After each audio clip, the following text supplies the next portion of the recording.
Hello viewers, welcome to Madhulika classes. तो आज हम स्टार्ट करने वाले हैं क्लास 8th का साइंस का फर्स्ट चैप्टर जो है क्रॉप प्रोडक्शन एंड मैनेजमेंट।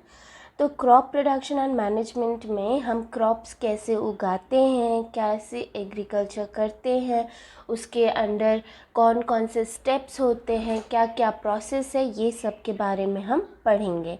ठीक है, तो स्टार्ट करते हैं। सबसे पहले सभी जितने भी लिविंग ऑर्गेनिजम्स हैं उन सबको क्या चाहिए, उन सबको खाना चाहिए। खाना क्यों चाहिए होता है? क्योंकि उससे उन्हें एनर्जी मिलती है और वो एनर्जी उनकी बॉडी की जितने भी फंक्शंस हैं उसको पूरा करने के लिए ज़रूरी होता है। ठीक है, जैसे कि डाइजेशन, एक्सक्रीशन, रेस्पिरेशन, ये सारी एक्टिविटीज़ हमारी बॉडी परफॉर्म करती है। ये सब परफॉर्म करने के लिए उसको एनर्जी चाहिए होता है जो उससे फूड से मिलता है। ठीक है, अब देखिए जो प्लांट्स होते हैं वो तो अपना खाना खुद से बनाते हैं, ये हमने प्रीवियस क्लासेस में पढ़ा हुआ है। अब आपको क्या करना है, कमेंट सेक्शन में ये लिखना है कि कौन सा वो प्रोसेस होता है जिससे प्लांट्स अपना खाना प्रिपेयर करते हैं।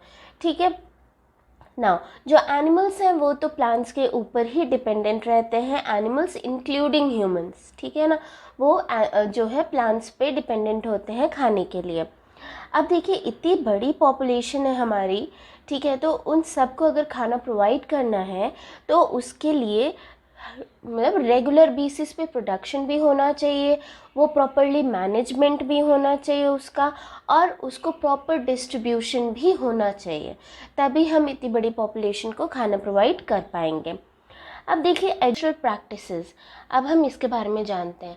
ठीक है, टिल 10,000 बिफोर क्राइस्ट एरा जो लोग थे वो नोमैडिक थे। नोमैडिक का क्या मतलब होता है? नोमैडिक का मतलब होता है जो लोग ऐसे एक जगह पे नहीं रुकते हैं, वो एक जगह से दूसरी जगह फूड और शेल्टर के लिए घूमते रहते थे। ठीक है, तो वो लोग थे। तो वो लोग क्या करते थे, जो फ्रूट्स एंड वेजिटेबल्स उनको पेड़ पौधे पे उगे हुए मिल गए वो वही कच्चा कच्चा खा लेते थे। ठीक है, उसके बाद फिर उन्होंने एनिमल्स को हंट करना शुरू किया फॉर फूड। उसके बाद धीरे धीरे उनको समझ में आया कि अगर ये पेड़ पौधे पे उगते हैं फ्रूट्स और वेजिटेबल्स, तो क्या हम इन्हें नहीं उगा सकते हैं?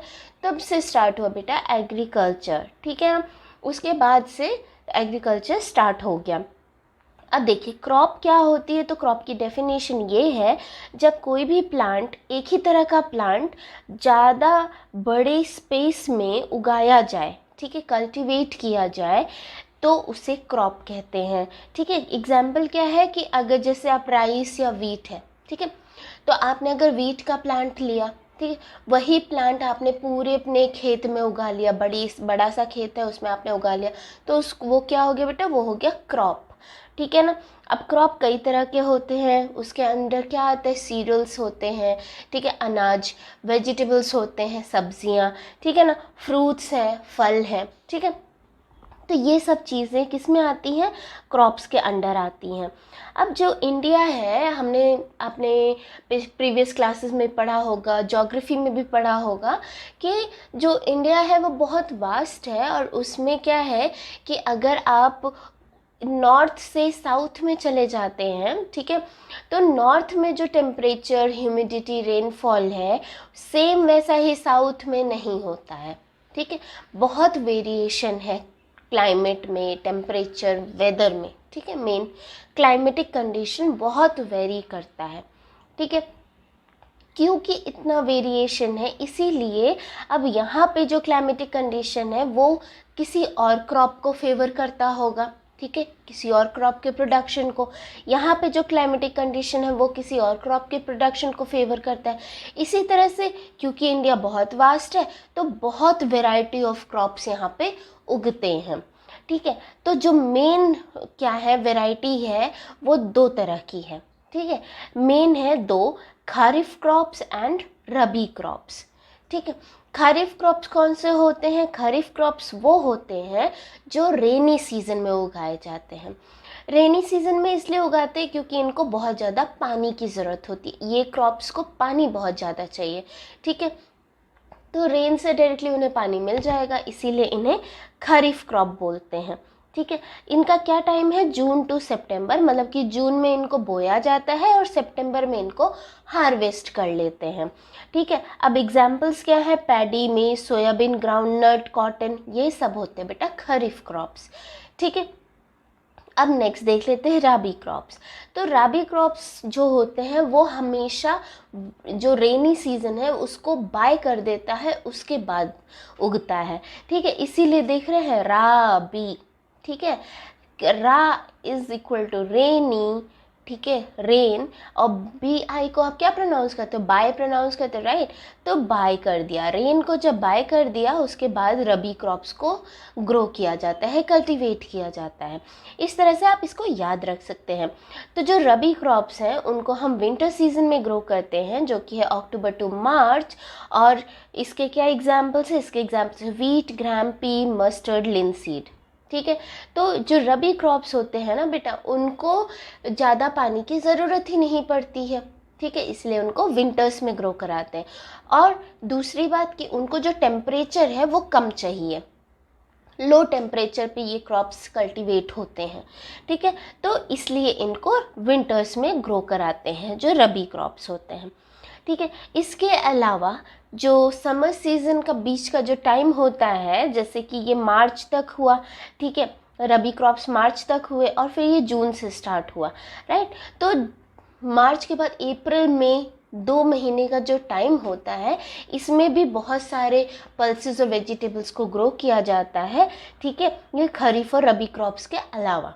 ठीक है ना, जैसे कि वाटरमेलन है, कुकुम्बर है, इन सब को इस टाइम में ग्रो करते हैं। ठीक है, इसके बारे में आप आगे की क्लासेस में पढ़ेंगे। चलिए नेक्स्ट देखते हैं basic practice of crop production. तो जो क्रॉप प्रोडक्शन हो रहा है उसके कौन कौन से मेन स्टेप्स होते हैं। जो कल्टीवेशन है वो बहुत ही इम्पॉर्टेंट होता है और उसमें बहुत ज़्यादा स्टेप्स इन्वॉल्व होते हैं। ठीक है, और ये जो सारे स्टेप्स इन्वॉल्व हैं उनको क्या बोलते हैं, उनको बोलते हैं एग्रीकल्चरल प्रैक्टिसेस। ठीक है, अब वो कौन कौन से हैं चलिए देख लेते हैं। सबसे पहले प्रिपरेशन ऑफ सॉइल, सॉइल को प्रिपेयर किया, उसके बाद फिर सोइंग है, बीज को डाला। ठीक है, फिर एडिंग मैन्योर एंड फर्टिलाइज़र्स, उसके बाद फर्टिलाइज़र्स एंड मैन्योर्स भी उसमें डालेंगे ताकि आपके प्लांट को और ज़्यादा न्यूट्रिशन मिल सके। फिर इरिगेशन, ठीक है, then protecting from weeds, harvesting and storage. तो हम स्टेप बाय स्टेप ये सारे प्रोसेसेस देखेंगे। चलिए शुरू करते हैं। सबसे पहले है प्रिपरेशन ऑफ सॉइल। तो सॉइल की प्रिपरेशन क्यों ज़रूरी है। अब अगर आप बीज उगाने जा रहे हैं, कहीं पे बीज डालेंगे, तो ऐसे जहाँ मतलब समतल सी ज़मीन दिख गई, फील्ड ऐसी दिख गया, तो वहाँ पे थोड़ी ना डाल देंगे। ऐसे आपने बीज डाला, कौवा या कोई भी बर्ड आके खा के चला जाएगा, ख़त्म, उगा बीज नहीं, है ना। तो इसीलिए प्रिपेयर करना सॉइल को ये बताना कि भाई अब तुम प्रिपेयर हो जाओ, तुम्हारा जो न्यूट्रिएंट्स हैं उनको ऊपर लाओ ताकि हम बीज डालें तो उसमें जो है उसको पूरा न्यूट्रिशन, एयर, वाटर सब कुछ आराम से मिल जाए और वो सीड को ज़्यादा मेहनत ना करनी पड़े, वो सिर्फ ग्रो करे। ठीक है ना, तो ये हम सॉइल को प्रिपेयर करते हैं। देखिए सबसे पहले क्या होता है, सॉइल को लूजन करते हैं। ठीक है, लूजन कर देते हैं ताकि वो क्या हो, उसमें जैसे अब सॉइल है, अगर उसको आपने लूज़ कर दिया तो इसके पार्टिकल्स इधर उधर हो गए, बीच में स्पेसेस हो गए, ये स्पेसेस किससे फिल हो जाएंगे, एयर से, ताकि जो हमारा बीज हम डालेंगे, जो हमारा प्लांट उगेगा, वो आसानी से उसको ब्रीद कर पाए। ठीक है ना, एयर ज़रूरी होता है हर एक चीज़ के लिए, राइट। तो हर एक लिविंग ऑर्गेनिज्म के लिए एयर ज़रूरी है, तो इसीलिए हम सॉइल को लूजन करते हैं, ढीला ढीला कर देते हैं। ठीक है ना, ठीक है। चलिए नेक्स्ट, लूजन कर दिया। अब इसमें हमारा एक दोस्त होता है बेटा, अर्थवर्म। ठीक है, अर्थवर्म होते हैं, वो हमारी मदद करते हैं। हमने प्रीवियस क्लासेस में भी पढ़ा था कि अर्थवर्म को क्या बोलते हैं, फार्मर्स फ्रेंड बोलते हैं। वो क्या करते हैं, वो सॉइल को लूज करते हैं प्लस ह्यूमस ऐड करते हैं, जो वो एक्सक्रीट आउट करते हैं सॉइल को खा के, वो ह्यूमस की तरह काम करता है, वो बहुत ज़्यादा न्यूट्रिशियस होता है। ठीक है, अब देखिए, सॉइल में बहुत सारे मिनरल्स भी प्रेजेंट होते हैं, ठीक है। कुछ जो लिविंग ऑर्गेनिजम्स हैं उसमें माइक्रोब्स हैं, वो क्या करते हैं, वो डिकम्पोजर्स होते हैं। डिकम्पोजर्स का क्या काम होता है, हमने प्रीवियस क्लास में पढ़ा था फॉरेस्ट चैप्टर में, अगर आपको याद हो तो। देखिए क्या होता था उसमें कि एक प्लांट है वो उगा, ठीक है, ट्री है, ठीक है। ट्री को किसने खाया, एक एनिमल ने खाया, मान लीजिए डियर ने खाया, ठीक है। डियर मर गया। अब डियर जब मर गया तो वहीं पे सॉइल में रह गया। अब इसके ऊपर कौन काम कर रहा है, डिकम्पोजर्स काम कर रहे हैं। डिकम्पोजर्स ने क्या किया, इसको डिकम्पोज कर डाला। डिकम्पोज करके जितना भी इसका न्यूट्रिएंट था वो कहाँ चला गया, फिर से सॉइल में चला गया। और वो सॉइल में क्या उग रहा है, पेड़ उग रहा है। तो वो सॉइल से जो न्यूट्रिएंट्स हैं वो कहाँ चला गया बेटा, पेड़ में। फिर से एनिमल ने खाया, ठीक है। तो ये जो साइकिल है ये चलता रहता है। तो हमारा जो सॉइल है उसमें बहुत सारे मिनरल्स एंड न्यूट्रिएंट्स प्रेजेंट है, ठीक है। क्यों, क्योंकि हमारे माइक्रोब्स उसमें है, ठीक है ना। अब देखिए, जो हमारी टॉप लेयर होती है सॉइल की, वही सपोर्ट करती है प्लांट की ग्रोथ को, ठीक है। जब हम लूजन कर देते हैं सॉइल को, जो न्यूट्रिएंट रिच सॉइल होता है वो टॉप पे आ जाए, ताकि, ठीक है, ताकि जो बरिड है एनिमल्स या प्लांट्स, ठीक है, उनका जो न्यूट्रिएंट्स है वो ऊपर आ जाए, ठीक है, ताकि जो हमारा प्लांट है वो ग्रो करे तो उसको अच्छे से पूरा न्यूट्रिएंट्स और मिनरल्स मिल सके, ठीक है ना। चलिए, अब देखिए जो प्रोसेस है लूजनिंग और टर्निंग ऑफ सॉइल, उसको क्या बोलते हैं बेटा, टिलिंग या प्लोइंग, ठीक है। उसका नाम होता है टिलिंग या प्लोइंग भी बोल सकते हैं उसको, ठीक है। अब ये किससे करते हैं, ये करते हैं, बहुत सारे टूल्स होते हैं उनकी मदद से। जैसे कि प्लो होता है एक, ठीक है। प्लो क्या होता है, हल। आपने ह से हल पढ़ा हुआ है, ये देखिए हल, ठीक है। ये आपकी इसमें बना है, ये देखिए, ये देख रहे हैं, ये है हमारा बुल्स। ये बुल्स के ऊपर इस तरह से ये जो लगा हुआ है वुडन, वो हल होता है। ये देखिए ये हल है, ठीक है। प्लो, इसको इंग्लिश में प्लो बोलते हैं। तो ये जो प्लो है ये वुड या आयरन का बना होता है। और अगर सॉइल ड्राई होता है तो उसको क्या करते हैं, पहले हम उस पर पानी डालते हैं। पानी डाल के उसके बाद फिर प्लो करते हैं, प्लो कर देते हैं। तो जो बिग बिग क्लम्प्स होते हैं सॉइल के, जिनको हम क्या बोलते हैं, क्रम्स बोलते हैं। क्या बोलते हैं बेटा, क्रम्स, ठीक है। इसको ब्रेक करते हैं। ब्रेक करके उसके बाद फिर उसको लूजन कर दिया सॉइल को, फिर लेवल करेंगे, ठीक है। लेवलिंग भी बहुत इम्पॉर्टेंट है, ताकि आसानी से सोइंग हो सके और इरिगेशन हो सके, ठीक है। लेवलर की मदद से लेवलिंग किया जाता है। और कभी कभी क्या होता है, जैसे अगर सॉइल फर्टाइल नहीं है, अच्छा नहीं है, तो उसके लिए उसमें मैन्योर्स ऐड करते हैं बिफोर टिलिंग।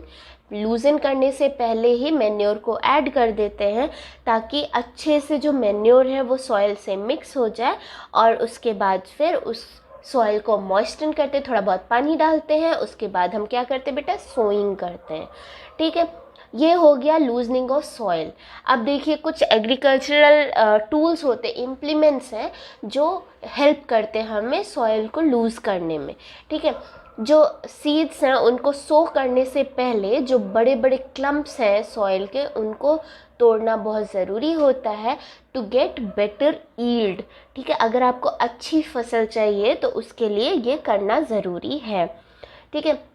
अब जो मेन टूल्स हैं जिसकी हेल्प से हम लूजन करते हैं सॉइल को, वो क्या क्या है, प्लो है, हो है और कल्टीवेटर है। तो चलिए अब पढ़ते हैं प्लो, हो और कल्टीवेटर के बारे में। तो प्लो क्या होता है बेटा, प्लो होता है, अभी मैंने आपको बताया कि हल उसको बोलते हैं हिंदी में, और वो आयरन या फिर वुड का बना होता है। ये है बहुत टाइम से, बहुत पुराने टाइम से इसको यूज़ किया जा रहा है for tilling the soil, adding fertilisers to the crop, removing weeds और टर्निंग ऑफ द सॉइल के लिए, ठीक है। तो प्लो को कहाँ कहाँ यूज़ कर रहे हैं, यह दिया हुआ है, ठीक है। पहले के ज़माने से यूज़ किया जा रहा है। अब देखिए ये कैसे यूज़ करते हैं, it is drawn by a pair of bulls, ठीक है। बुल्स या फिर हॉर्स या कैमल की मदद से इसको जो है चलाया जाता है, ठीक है ना।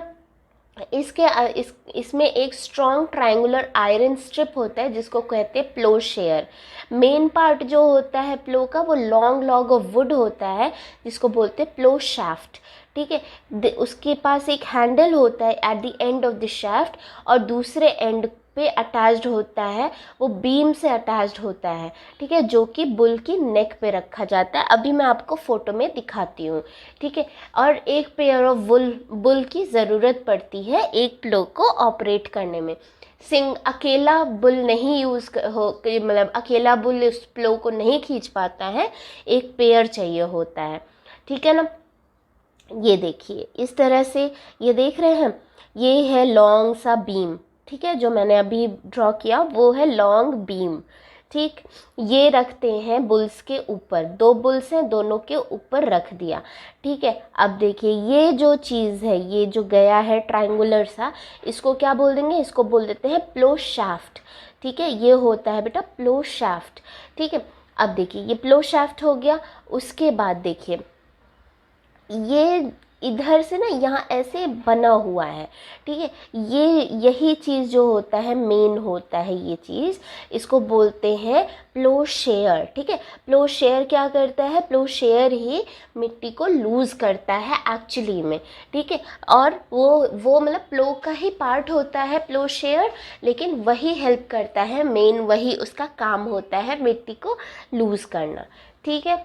चलिए अब देखते हैं नेक्स्ट, हाँ, हो के बारे में देखते हैं। तो हो क्या है, एक सिंपल टूल है जो कि यूज़ करते हैं वीड्स को रिमूव करने में और सॉइल को लूज़ करने में, ठीक है। तो अगर कोई कहीं क्वेश्चन हो कि कौन सा ऐसा इम्प्लीमेंट है, एग्रीकल्चरल इम्प्लीमेंट है, टूल है, जो कि वीड्स को रिमूव करने में प्लस सॉइल को लूज़ करने में या टिलिंग में यूज़ होता है, तो आपको आंसर लिखना है हो, ठीक है। इसमें क्या होता है, एक लॉन्ग सा रॉड ऑफ वुड होता है या फिर आयरन होता है, ठीक है। और एक बहुत ही स्ट्रॉन्ग, ब्रॉड और bent plate of iron is fixed to one of its end, ठीक है। चलिए देख लेते हैं कहाँ है इसकी फ़ोटो, ठीक है। ये देखिए, ठीक है, ये देखिए एक लॉन्ग सा ये हो गया, ठीक है, रॉड हो गया, ठीक है। ये देखिए ये बेंट सा प्लेट है, ठीक है, जो कि लूजन करता है सॉइल को, ठीक है। यहाँ से इसको पकड़ा जाता है, ग्रिप है, हैंडल है, ठीक है। और ये बीम है जो हेल्प करेगा सॉइल को लूज़ करने में। ये भी एनिमल्स के द्वारा ही पुल किया जाता है, ठीक है ना। नेक्स्ट देते हैं कल्टीवेटर। तो कल्टीवेटर आजकल ज़्यादा यूज़ किया जाता है, ये ट्रैक्टर ड्रिवन होता है। ये देख रहे हैं, ये पीछे ये ट्रैक्टर है, ये पीछे इसके कल्टीवेटर लगा हुआ है। और ये इसकी कल्टीवेटर की हेल्प जब लेते हैं तो उससे क्या होता है, लेबर और टाइम दोनों बचता है, ठीक है ना, क्योंकि ये सोइंग के बारे में। नेक्स्ट स्टेप था हमारा सोइंग। सोइंग बहुत इंपॉर्टेंट पार्ट है क्रॉप प्रोडक्शन का। सो करने से पहले हमें देखना होता है कि जो सीड्स हम सो करने जा रहे हैं वो हेल्दी होने चाहिए, क्लीन होने चाहिए, प्लस अच्छी क्वालिटी के होने चाहिए। तो ये सिलेक्ट किया करते हैं पहले, ठीक है। फार्मर्स क्या करते हैं, फार्मर्स प्रेफर करेंगे कि जिससे हाई ईल्ड हो, ठीक है, हाई ईल्ड सीड्स को प्रेफर करते हैं। अब सीड्स को सिलेक्ट कैसे करेंगे, तो आपने देखा होगा, जब आप ये देखिए एक एक्टिविटी भी दी हुई है, उसमें आपको क्या करना है, एक बीकर लेना है, उसको आधा पानी तक भरना है और उसमें हैंडफुल ऑफ व्हीट सीड्स को डाल दीजिए और स्टिर कीजिए, ठीक है। थोड़ी देर आपको वेट करना है, तो आप क्या देखेंगे, कुछ सीड्स ना फ्लोट करेंगे वाटर पे, ठीक है। तो ये जो लाइटर सीड्स हैं वो फ्लोट करेंगे और हैवियर सीड्स जो होते हैं वो सिंक हो जाएंगे, ठीक है। लाइटर सीड्स जो होते हैं, जो फ्लोट कर रहे हैं बेटा, वही डैमेज्ड सीड्स हैं। क्यों, क्योंकि वो हॉलो हैं, ठीक है, और इसी वजह से वो लाइटर हो गए और वो फ्लोट कर रहे हैं वाटर पे। तो ये एक तरीका होता है जो है डैमेज्ड सीड्स को और सही सीड्स को अलग अलग करने का, सेपरेट करने का, ठीक है। तो इस तरह से हेल्दी सीड्स और डैमेज सीड्स को अलग अलग कर लिया। अब सो करेंगे, ठीक है। सो करने के लिए भी बहुत सारे टूल्स की हेल्प ली जाती है, जैसे ट्रेडिशनल टूल जो होता है उसके बारे में देखते हैं। जो टूल यूज़ करा जा रहा है, बहुत पहले से ट्रेडिशनली यूज़ कर रहे हैं फॉर सोइंग, ठीक है, वो होता है बेटा shaped in a funnel like, ठीक है। इस तरह से देख रहे हैं, ये जो पकड़ा हुआ है इन्होंने, वो फनल शेप्ड में जो है ये ट्रेडिशनल टूल है, ठीक है।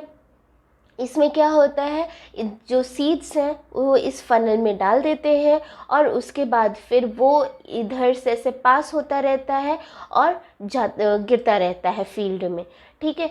ये देखिए यहाँ लिखा हुआ है, the seeds are filled into the funnel, pass down through one or two or three pipes having sharp ends. ठीक है, these ends pierce into the soil and place seeds there. ठीक है ना। तो इस फनल से जुड़े हुए 2 या 3 पाइप्स होते हैं, उन पाइप्स के थ्रू सीड्स नीचे गिरता है। ठीक है, और वो जो नीचे की तरफ एकदम वो पाइप शार्प एंडेड होते हैं, तो वो क्या करेंगे, सॉइल के एकदम अंदर घुस के वहाँ पे सीड्स को डालेंगे और फिर आगे बढ़ जाएंगे तो वो सॉइल मिट्टी से कवर हो जाता है। ठीक है, ये है हमारा traditional method of sowing of seeds. Now next है दूसरा बेटा सीड ड्रिल। देखिए सीड ड्रिल जो है ये इस तरह का है, ये अब आजकल यही यूज़ करते हैं। ये क्या, इसको जो है ट्रैक्टर ड्रिवन होता है। ठीक है, ये क्या करेगा, ये यूनिफॉर्मली प्लेस करेगा सीड्स को। ठीक है, सेम डिस्टेंस पे, देख रहे हैं क्योंकि इसमें इस तरह का है ना, तो वो सेम डिस्टेंस पे इक्वल डेप्थ पे प्लेस करता है और इंश्योर करता है कि सीड जो है सॉइल से भी कवर हो जाए ताकि कोई भी बर्ड उसको खा ना जाए और प्रॉपरली वो ग्रो कर सके। ठीक है ना। तो इस तरह से जो सीड ड्रिल से यूज़ करते हैं, सो करते हैं, तो उसमें भी टाइम और लेबर की बचत होती है। ठीक है, ऐसा ही सेम कल्टीवेटर के साथ भी होता है कि नहीं। ठीक है, चलिए नेक्स्ट देखते हैं। ये देखिए, अब जो सीड ड्रिल है वो क्या कर रहा है, यूनिफॉर्मली प्लेस कर रहा है सीड्स को। ठीक है, प्रॉपर डेप्थ पे भी सीड्स को सो कर रहा है। तो ये बहुत ज़्यादा ज़रूरी है ताकि ओवर क्राउडिंग ना हो। एक ही जगह पे, एक ही सॉइल में अगर यहीं पे 10 सीड्स ग्रो होने लग जाएंगे तो ना तो उनको ढंग से न्यूट्रिशन मिलेगा, ना एयर मिलेगा, ना वाटर मिलेगा, है ना। तो वो सीड्स अच्छे से ग्रो नहीं हो पाएंगे। अगर अलग अलग जगह पे दूर दूर थोड़ा ग्रो होंगे, ठीक है, तो वहाँ के सॉइल का जितना न्यूट्रिएंट्स है वो सब इस सीड को मिलेगा अकेले, तो ये सीड अच्छे से प्रॉपर ग्रो हो पाएगा, तो हाई यील्ड भी होगी। ठीक है ना। यही लिखा हुआ है यहाँ पे कि ओवर क्राउडिंग से बचाएगा सीड ड्रिल। ठीक है, और इस तरह से अगर सीड ड्रिल से ग्रो होता है तो फिर उनको आसानी से सफिशिएंट सनलाइट भी मिलती है। नेक्स्ट हम पढ़ेंगे एडिंग मैन्योर एंड फर्टिलाइजर्स। ठीक है, अब देखिए जो सब्सटेंसेस हम सॉइल में डालते हैं ताकि हमारे जो प्लांट्स हैं उनकी हेल्दी ग्रोथ हो सके, उनको न्यूट्रिएंट्स मिल सके, उन्हीं को बोलते हैं मैन्योर एंड फर्टिलाइज़र्स। यहाँ पे इनकी डेफिनेशन दी हुई है, आप देख लीजिए।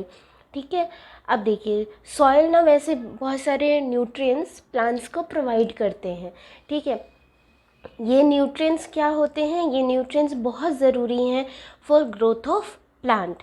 ठीक है, लेकिन कुछ एरियाज़ में क्या है ना, फार्मर्स क्या करते हैं, प्लांट क्रॉप के बाद क्रॉप ग्रो करते रहते हैं, जिसकी वजह से क्या होता है, फील्ड ना कभी भी खाली नहीं रहता। अब खाली नहीं रहेगा तो सॉइल के जो न्यूट्रिएंट्स हैं एक बार वो ख़त्म हो जाएंगे, है ना। अब बार बार एक ही, जैसे क्या होता है, यहाँ का फील्ड है, ठीक है, इसमें आपने एक क्रॉप उगाया, उसको हार्वेस्ट किया, फिर तुरंत दूसरा क्रॉप उगा दिया, फिर उसको हार्वेस्ट किया, फिर तीसरा क्रॉप उगा दिया, लेकिन आपने सॉइल में कुछ और न्यूट्रिएंट्स उसको नहीं दिए, तो जो सॉइल का न्यूट्रिएंट है वो तो ख़त्म हो जाएगा ना। ठीक है, जब आप उस सॉइल को छोड़ दोगे, थोड़ी टाइम के लिए उस फील्ड को छोड़ दोगे, तो जो इसमें प्लांट्स वगैरह पत्ते वत्ते गिरे होंगे, ठीक है, कुछ एनिमल्स जो छोटे छोटे माइक्रोब्स होते हैं वो सब उस पर वर्क करेंगे और फिर जो उनका मिनरल, उनका न्यूट्रिएंट है वो वापस से सॉइल में डालेंगे, तभी तो सॉइल अच्छा बनेगा, तभी तो वो न्यूट्रिएंट रिच बनेगा, है ना। लेकिन ऐसा नहीं करते हैं, तो क्या होता है, कंटिन्यूस कल्टीवेशन जब होता रहता है क्रॉप्स का ना सॉइल में, तो वो सॉइल कैसी हो जाती, पुअर इन न्यूट्रिएंट हो जाती है। इसीलिए फार्मर्स को ऐड करना पड़ता है manures to in the field to replenish the soil with nutrients. ठीक है ना, तो सॉइल में इसीलिए मैन्योर को ऐड करते हैं। इस प्रोसेस को क्या बोलते हैं बच्चे, इस प्रोसेस को बोलते हैं मैन्योरिंग। यहाँ देखिए लिखा हुआ है। ठीक है, इम्प्रॉपर या इनसफिशिएंट मैन्योरिंग किस में रिजल्ट होगा, वीक प्लांट्स में। अब यील्ड मतलब जो फसल बन रही है वो फसल या तो अच्छी नहीं उगेगी, या तो जो उगेगी उसके जो अनाज बनेंगे वो अच्छे नहीं होंगे, ठीक है ना। तो इसीलिए मैन्योरिंग बहुत इम्पॉर्टेंट है, ठीक है। मैन्योर क्या है? मैन्योर एक ऑर्गेनिक सब्सटेंस है जो कि ऑब्टेन किया जाता है from the decomposition of plant और एनिमल वेस्ट। फार्मर्स होते हैं वो क्या करते हैं, प्लांट और एनिमल वेस्ट को एक पिट में डाल के उसको छोड़ देते हैं टू गेट इट डिकम्पोज्ड, ठीक है। जब वो डिकम्पोज हो जाता है बाय माइक्रो ऑर्गेनिज्म तो उसी को ऑर्गेनिक मैटर बोलते हैं। और ये देखिए, ये हमने पढ़ा हुआ है, vermi composting in class sixth में हमने पढ़ा था, ठीक है ना। तो इस वर्मी कंपोस्टिंग आपको अगर याद है तो, नहीं तो वो क्या करते हैं, जो एनिमल वेस्ट या प्लांट वेस्ट है उसको क्या करेंगे, एक गड्ढा खोदेंगे, गड्ढे में पूरा डाल देंगे, ऊपर से सॉइल से कवर कर देंगे, थोड़ा सा उसमें पानी भी छिड़क देते हैं, ठीक है। तो उससे क्या होता है कि वो जो मैन्योर है, वो जो हमारा वेस्ट है ना, प्लांट और एनिमल वेस्ट है, वो उस पर माइक्रोब्स वर्क करेंगे और फिर वो मैन्योर बन जाता है डिकम्पोज होके, ठीक है। वो होता है ऑर्गेनिक मैन्योर। तो ये देखिए एक्टिविटी भी दी हुई है, इसमें आपको क्या करना है, मूंग या ग्राम सीड्स लेने हैं और 3 इक्वल वेसल्स लेने हैं, ठीक है। ABC उसको मार्क कर लीजिए। ए में आपको क्या करना है, सॉइल में थोड़ा सा काऊ डंग डाल देना है। बी में आपको क्या करना है, सेम अमाउंट ऑफ सॉइल लेना है जितना आपने ए में लिया था, और उसमें थोड़ा सा यूरिया ऐड कर दीजिए। और फिर सी में आपको क्या करना है, उसमें सिर्फ सॉइल लेना है, उसमें कुछ भी और ऐड नहीं करना है, ठीक है ना। अब क्या करना है, उसमें थोड़ा थोड़ा पानी डालिए, उसके बाद फिर उसमें सीडलिंग्स को प्लेस कर दीजिए और फिर उनको 7 से 10 दिन के लिए छोड़ दीजिए and then observe their growth, ठीक है। तो इस तरह से आप देखेंगे, ये देखिए प्रिपेयर हो रहा है, ये देखिए ABC, ठीक है। सी में देख रहे हैं अच्छे से ग्रोथ नहीं हुई है, बी और ए में ग्रोथ हुई है, क्यों? क्योंकि हमने इसमें मैन्योर नहीं डाला था, सी में हमने कुछ भी ऐड नहीं किया था तो न्यूट्रिएंट्स नहीं मिले, ठीक है ना। तो इससे हमें पता चलता है कि न्यूट्रिएंट्स जो है बहुत ज़रूरी होते हैं, मैन्योर बहुत ज़रूरी है, काऊ डंग या यूरिया से मैन्योर मिलता है, ठीक है ना। अब देखिए जो फर्टिलाइज़र्स होते हैं वो केमिकल्स होते हैं जो कि किसी पर्टिकुलर न्यूट्रिएंट में रिच होते हैं। जैसा कि आपने सुना होगा NPK फर्टिलाइज़र, देखिए नाइट्रोजन, फॉस्फोरस एंड पोटेशियम, ठीक है। जो फर्टिलाइज़र्स होते हैं वो फैक्ट्रीज़ में प्रोड्यूस किए जाते हैं, ये डिफरेंट होते हैं मैन्योर से। कुछ फर्टिलाइज़र्स होते हैं जैसे यूरिया होता है, ammonia sulphate, then super phosphate, potash, NPK, ठीक है। तो इस तरह के जो फर्टिलाइज़र्स होते हैं ये फैक्ट्रीज़ में प्रोड्यूस करते हैं, ये केमिकल वाले होते हैं, ठीक है ना। अब जो फर्टिलाइज़र्स हैं वो हेल्प करते हैं to get better yield of the crop, जैसे कि वीट है, पैडी है, मेज़ है। लेकिन जो एक्सेसिव यूज़ अगर करते हैं फर्टिलाइज़र्स का तो वो सॉइल को लेस फर्टाइल बनाते हैं, ठीक है। क्योंकि वो लेकिन जब एक्सेसिव यूज़ होता है फर्टिलाइज़र का तो it makes the soil less fertile.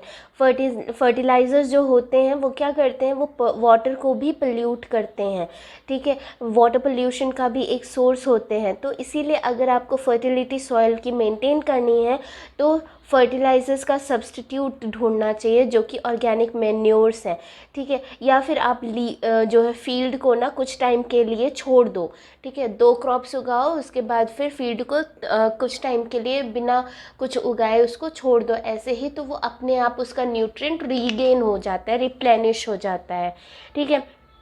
अब देखिए जो यूज़ ऑफ मैन्योर है वो क्या करता है, इम्प्रूव करता है सॉइल की टेक्सचर को as well as its water retaining capacity, ठीक है ना। तो मैन्योर बहुत अच्छा होता है, एक तो ये ऑर्गेनिक है, दूसरा वाटर पोल्यूशन नहीं करता है, तीसरा ये सॉइल का न्यूट्रिएंट्स भी रिप्लेनिश करता है, देन सॉइल की जो वाटर रिटेनिंग कैपेसिटी है उसको भी इम्प्रूव करता है, सॉइल का टेक्सचर भी इम्प्रूव करता है।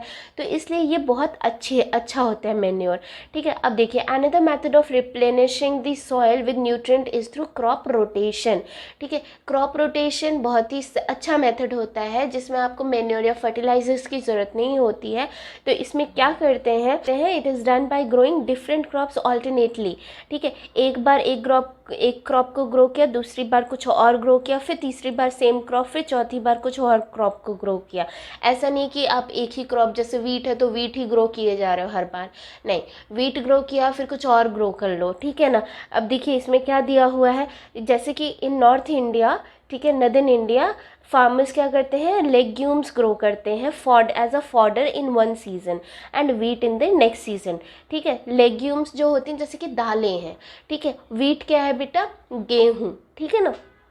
तो क्या होता है, ये हेल्प करता है सॉइल का जो नाइट्रोजन है वो रिप्लेनिश हो जाता है बिकॉज हमने लेग्यूम्स ग्रो किए। ठीक है, फार्मर्स फिर इसी वजह से फार्मर्स ये जो क्रॉप रोटेशन है इसको अडेप्ट किया उन लोगों ने।